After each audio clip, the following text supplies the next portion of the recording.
Kembali lagi di IMC Podcast Corner. Kali ini Lini Diandra lagi ada di Rumah Sakit IMC Cibitung. Sudah bersama dengan Dr. Bintang Cristo Fernando, spesialis bedah saraf. Yeay, halo dok. Hai. Dr. Bintang, apa kabar, sehat? Baik ya? Baik, sehat-sehat.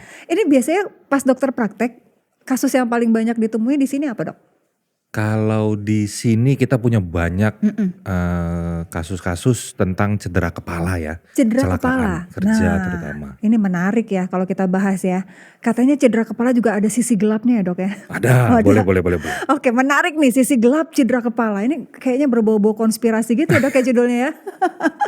Oke, kenapa cedera kepala itu bisa terjadi? Gini, konsepnya cedera kepala terjadi ini ketika kepala kita terbentur oleh bahan-bahan yang lebih keras. Nah, kalau ke bantal nggak kita bilang cedera ya, tapi mungkin yang lebih keras ke aspal ketika kecelakaan atau ke dinding ketika kejadian. Nah, ini banyak dialami oleh dewasa-dewasa muda sebenarnya. Ketika terbentur ini, maka antara kepala dengan otak itu ada bagian yang lembut. Nah, yang lembut ini ya yang lebih gampang rusak jadinya gitu, Mbak. Oke, kalau kita lihat dari posisi ya dok ya, yang paling rawan terjadi cedera kepala itu posisinya di mana? Di atas ke sini atau di belakang atau di samping? Beda-beda. Jadi tergantung bagaimana mekanisme kejadian benturannya. Terkadang ada yang terbentur dengan salto, ada yang hanya jatuh ke samping, kemudian ada yang jatuhnya terlentang. Jadi bagian belakang juga beresiko sebenarnya untuk terbentur. Jadi seluruh area kepala sangat beresiko, baik dari depan maupun dari samping atau dari belakang. Sama. Tadi kan dokter bilang dewasa muda itu lebih banyak biasanya mengalami cedera kepala. Tapi apakah hanya dewasa muda? Soalnya kan tadi kita sempat ngobrol ya, ada yang istilahnya apa tadi dok? Baby shaking apa itu dok? Jadi untuk yang kita kategorikan sering terjadi ini pada dewasa muda sebenarnya untuk yang aktif. Nah dalam hal ini mungkin mulai sekolah, kemudian bekerja, kemudian berkarya di luar menggunakan terutama paling tinggi oleh sepeda motor.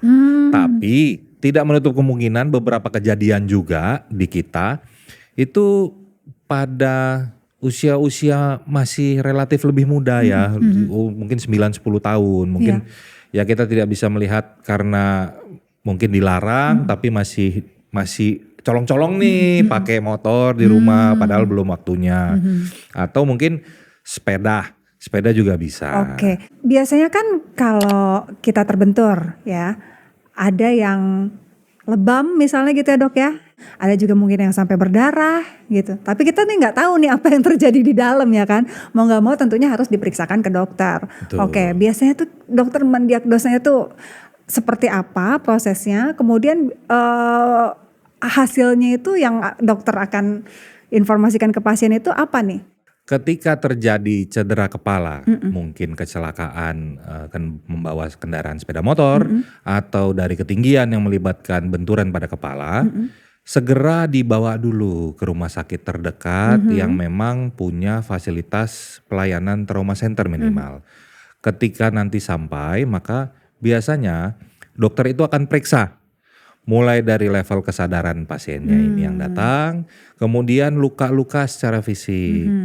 Terkadang lukanya berupa lebam betul, terkadang terlihat hanya goresan kecil.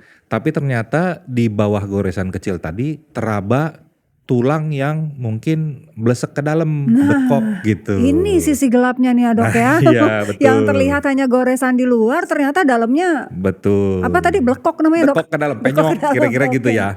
Nah itu kalau dilihat secara kasat mata kayak rata aja, nggak terlihat berbahaya gitu. Padahal ketika kita lakukan pemeriksaan fisik lebih detail itu bisa kita nilai. Nah yang nggak bisa kita nilai di bawah tulang yang penyok tadi. Maka kita perlu foto minimal golden standarnya dengan menggunakan CT scan.